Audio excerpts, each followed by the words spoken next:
The end of the world is here. This crisis has revealed that the Earth is sick and the system is a catastrophic failure. It's one that produces a surplus of war machines, but doesn't have enough ventilators for those gasping for air. FEMA says we're sending 400 ventilators. Really? What am I going to do with 400 ventilators when I need 30,000? You pick the 26,000 people who are going to die because you only sent 400 ventilators. Nothing will ever be the same. That much is certain. What is happening will change the economic, political, psychological, and conscious state of the Earth forever.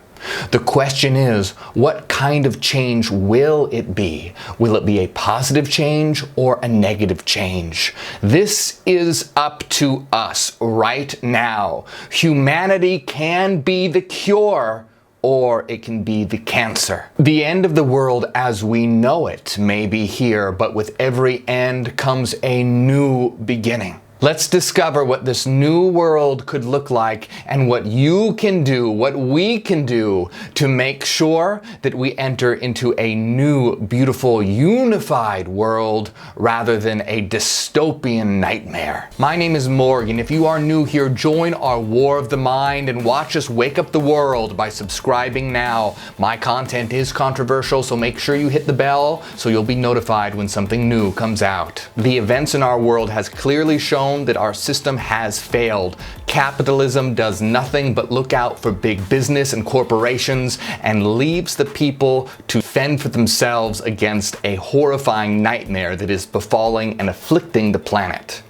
Governments are increasingly looking towards other solutions that either lead towards socialism or even autocratic dictatorship. We must now have an awakening of consciousness so that we go towards positive solutions that lead to a more unified and united world rather than negative solutions that lead the world towards a system of enslavement and a loss of freedom.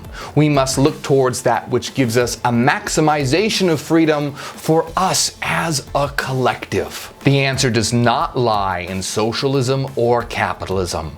It lies in a new way of thinking, a new kind of consciousness, a new way of thinking about humanity, the world, and what we are. It's time to evolve and go higher. Don't think of politics as the bureaucratic bullshit that it currently is, but instead just understand it's about structuring and organizing the world, just as we would organize and structure a body as a living being. The great philosopher Hegel understood that the universe was an evolving mind, and he looked at things like governments, states, societies, and cultures as parts and pieces of a unified, evolving mind that must be structured and organized with that knowledge and understanding. He knew that it was all about mind, meaning that reaching higher ideas, higher levels of thought is what will bring us to a new level of reality, to a new and higher conscious culture. So it's time to start a new culture now, not a culture of product,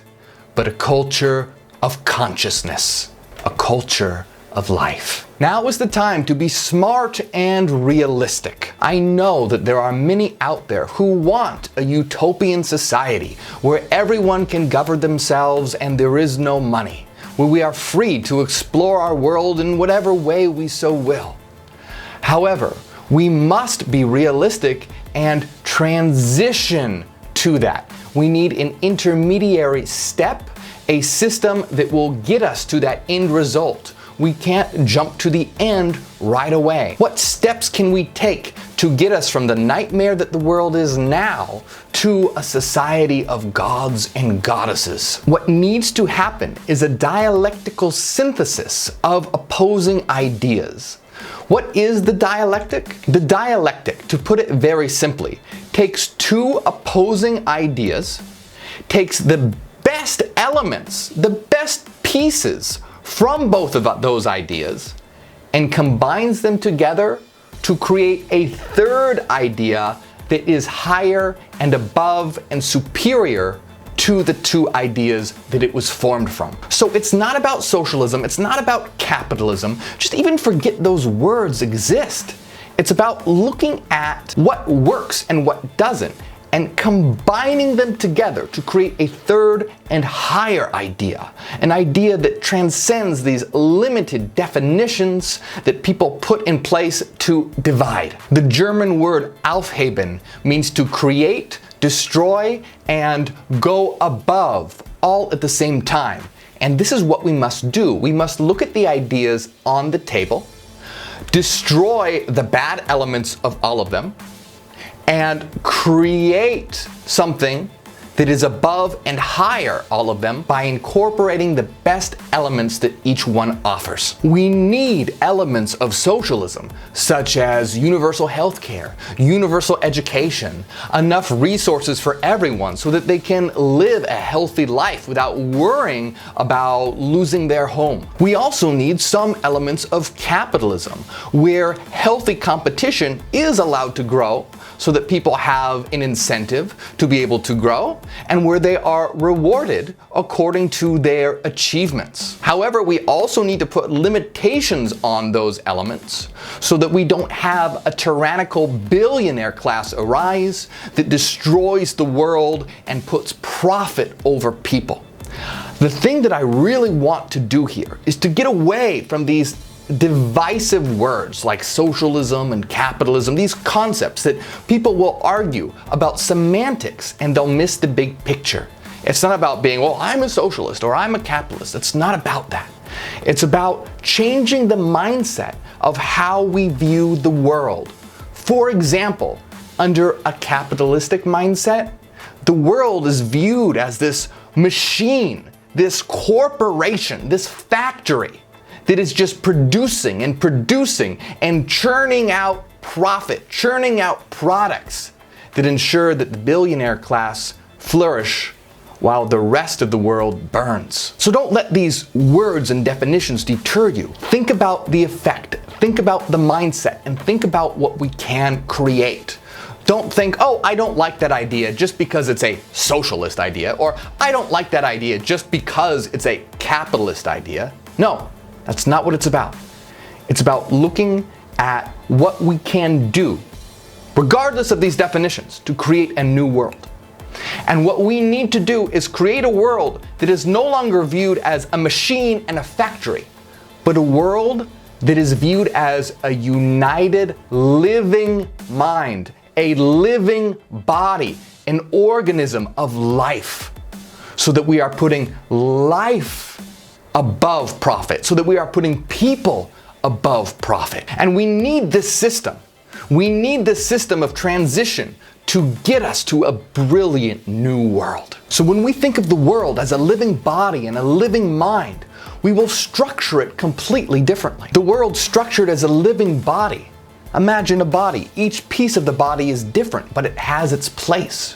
What this means is, in a new society, it would be organized according to merit. Those who are the most skilled and demonstrate knowledge and intelligence in their profession would be able to make decisions that have to do with the field that they are in. For example, healthcare and medical professionals will be the ones making decisions when we are facing a threat to our health. Scientists would be the ones making decisions when facing things like climate change. And this is in stark contrast to the world that we have now, where politicians that are worried about their image and their ratings are making decisions based on their popularity and looking good, where corporations are making the decisions because they want to make a profit rather than save the world and save lives.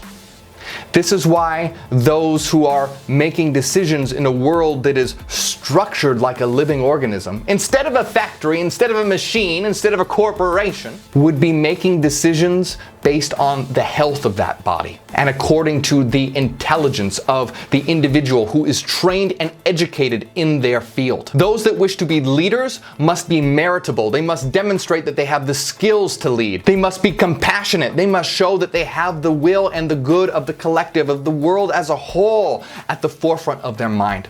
And they must show that they have the ability to reason, that they can be guided by the understanding that we're trying to make progress in the world, rather than being guided by their emotions and wanting to dominate and start wars, but rather that they are looking towards building a new future for all of us together. No longer can we be led by corporations, big business, and politicians just worried about popularity. Enough already. When we structure the world like a living mind and a living unity, we have the good of all in mind, as well as the individual as being individual cells in that world, in that body. Can you imagine how much better equipped we would be right now if our system was led by those who had the good of the world in mind, and we weren't wasting trillions of dollars on war machines, but instead on science, technology, education, and those things that will bring us closer to a new world? People are looking for a cure, but the truth is this world has been sick for a very long time. And humanity can be the cure, or it can be the cancer. We are looking to usher in a new age, an age of unity, one where we understand that we're all in this together. We are the cure. So let's build a world where we have universal healthcare, where we have universal education, where we have the good of the people in mind, where we don't have to worry about losing our homes or being able to pay rent. But instead, we know that we are all looking out for each other, and those who are in leadership positions have the good of us, of the community in mind, rather than trying to make the rich richer. We can completely redesign the world. We have enough resources to make this happen. There is more than enough. It's just that the global elites, the rich elites, are hoarding it all for themselves like dragons laying on hoards of money. A Hyperion meritocratic system will reduce the emphasis on money, remove the rich elite from power and guarantee they can never rise again, provide equal opportunity for all the while maintaining that those who show brilliance and talent are rewarded according to their achievements, and making sure that only the most meritable, compassionate, and rational can take leadership positions. So it's time for free housing, free education, free healthcare, a universal basic income. It's time for all the things necessary to live a life are given to the people. How idiotic do you have to be to not realize that this should be a given, that this should be a fundamental, that this isn't something that should be controversial or argued about? Why is it that making sure that people have what they need to live is something that's controversial? Enough already. The time to spread these ideas and wake up the world is now. We are a revolution of consciousness, and we must do the work to build a new world so that we can avoid the possibility of a future of an autocratic dictatorship, a dystopian nightmare, and instead enter into a brilliant new world, a new phase of humanity, the age of unity. We are ushering in the age of unity. So what's it going to be? Are you going to stand with us and be a part of the cure? Help us usher in this new age, this age of unity. We will unite the individual, unite the world, and unite the universe. Our time is now. So forget the divisive tools of those who intend to inflict fracture in the world. Instead of people conning and cheating and lying their way to the top, we need a system that rewards people according to their true achievements to better the world, better themselves, and better each other through astounding works of art, innovations of thought, and brilliant, compassionate, rational leadership. The world has been sick for so long, and the disease is capitalism, consumerism, the billionaire class, the rich elites, those who hoard all the resources for themselves while everyone else suffers. The planet is being torn apart apart, but we can rebuild it. We can build it on the idea that humans are free beings, not commodities to be bought and sold, but instead those with infinite potential, those that are more valuable than any amount of money. Instead of focusing on money and products, if we treat people for what they truly are, seeds of potential, then this world will blossom and a brilliant new age will bloom. So join us. Don't be a part of the sickness. Be a part of the cure. Share this information everywhere and make sure you stay updated. I go live every Thursday at 4 p.m. Pacific time. Also, watch this very important video about the current state of the world. Watch this one as well. Subscribe to my channel, and if you enjoy what we're doing, consider supporting on Patreon so I can bring you even higher quality content. My name is Morgue, and I am Hyperion. Ad Astra, to the stars.